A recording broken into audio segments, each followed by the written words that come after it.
LeBron James is officially a Philadelphia 76er, and that one sentence sent basketball social media into chaos. Fans were stunned, critics started throwing shots, and the ring-chasing accusations came flying before the ink on the contract could dry. But the signing itself was only the beginning because Kevin Durant jumped into the mess almost immediately. KD did not sit back, watch the noise grow, and pretend he had nothing to say. He stepped directly into the conversation, and his reaction turned LeBron's move into an even bigger league-wide argument. Durant took to social media after LeBron announced that he would join Philadelphia for the 2026-27 season, and he made it clear that he was not feeling the way some fans were talking about James. The comments were already packed with people accusing LeBron of chasing another championship, taking the easy route, and trying to stack the deck late in his career. Some fans acted like this move erased everything he had already done. Durant saw that energy, went straight into the replies, and started pushing back. This was not some careful public relations statement written by a team employee. It was KD entering section and speaking in his usual blunt style. According to Durant's posts, fans were getting far too emotional over a basketball decision that had no real effect on their own lives. He argued that people were treating LeBron's career move like a personal betrayal, even though they did not know him and had never been part of the private conversations behind the decision. Durant's point was simple. Fans can dislike the move, question the fit, or debate what it means for LeBron's legacy, but acting like they personally know his motives is another story. To KD, the outrage had crossed from basketball criticism into real bitterness, and he clearly was not letting that slide.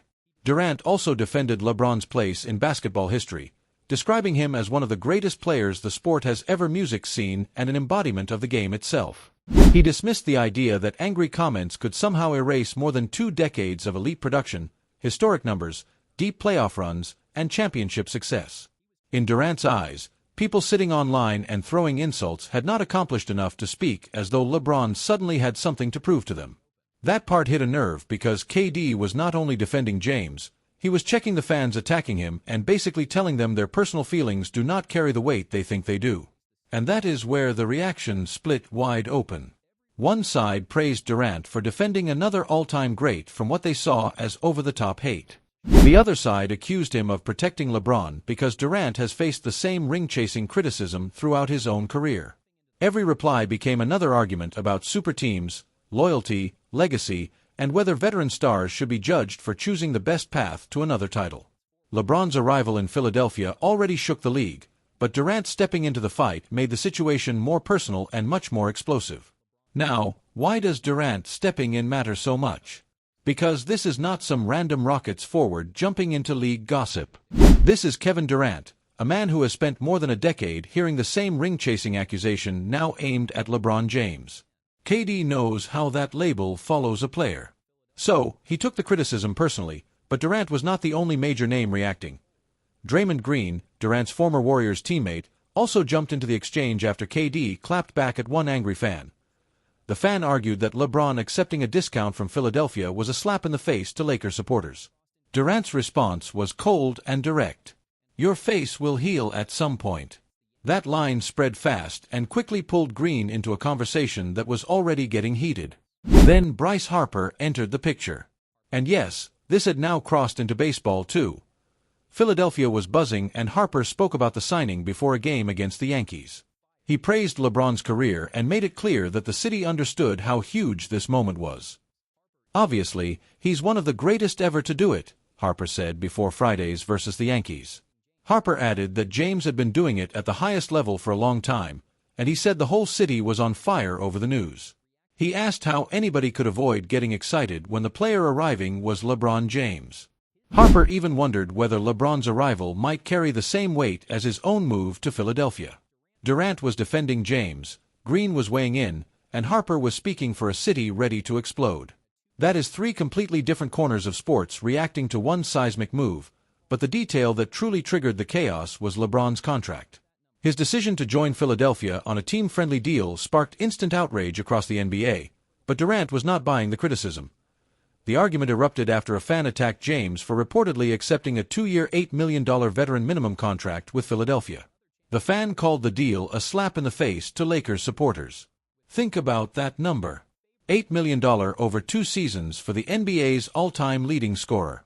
For LeBron, it looked like money was not the main goal. This was not James chasing another huge bag. He was chasing something, music, else, and everybody knew what it was. Another championship. The criticism quickly became a full legacy war, with fans comparing LeBron unfavorably to Michael Jordan and Kobe Bryant. They argued that Jordan and Kobe stayed tied to one music franchise, while James kept moving whenever a better opportunity appeared. That was the exact argument Durant attacked. KD did not soften his music words or hide behind a careful statement. On Threads, he responded directly to people pushing the Jordan and Kobe comparison. Durant said their opinions were not the truth and told critics to stop obsessing over how the move looked to fans who hated music. Everything anyway. His message was simple. Those same people were still going to watch, so all that outrage changed nothing. Durant then gave his own blunt view of the league, saying everybody in the NBA is chasing rings, shot attempts, or money. Take your pick. KD was not only defending LeBron, he was defending the modern era of player movement, where stars take control of their careers. Durant helped define that era when he left Oklahoma City for Golden State, so this debate hit close to home. That is why his defense sounded louder than a normal social media music reply. This came after a chaotic free agency stretch with James keeping the basketball world waiting for his next move. To understand why Durant spoke up, you have to rewind to the music moment Philadelphia entered the picture. Only a few weeks earlier, nobody seemed to know where LeBron James would play next, not fans, reporters, or even some music people inside the league. The Philadelphia option did not seriously emerge until early July. One day after trading for superstar wing Jaylen Brown, the 76ers entered the race for James and began preparing music, their pitch. According to league sources who spoke to ESPN's Shams Charania, that move came right after Philadelphia had already shocked the league. The Sixers reportedly agreed to trade Paul George, 2 first-round picks, and 2 second-round picks to the Boston Music Celtics for Brown. Brown had finished 6th in MVP voting after averaging 28.7 points, 6.9 rebounds, and 5.1 assists across 71 music games. Philadelphia had already made one monster move, and suddenly, LeBron James was sitting right there as the next piece. Before LeBron James was even seriously linked to Philadelphia, the 76ers had already ripped apart their old plan and started building something much bigger. The Jaylen Brown trade changed everything overnight. One day, Philadelphia looked like a team making a bold move. The next, it looked like music, a real destination for the biggest names still available. Golden State, Cleveland, and Miami were also known to be chasing James, but nobody expected him to rush into a decision after 23 historic seasons in the league. And for weeks, he did exactly what his camp said he would do. He waited. Rich Paul, LeBron's longtime agent, made it clear that nobody was going to pressure James into choosing before he was ready. During a podcast appearance, Paul said LeBron would not be rushed, that the decision belonged to him, and that when he was ready, he would make it. People kept calling and asking whether they needed to do more or speed up the process. Paul said his answer stayed the same every time. No, nobody needed to go above and beyond about anything. A father and son story was suddenly thrown into doubt. And when the criticism came crashing down, LeBron did not have to answer it alone. Kevin Durant stepped directly into the fire and made the fight his own.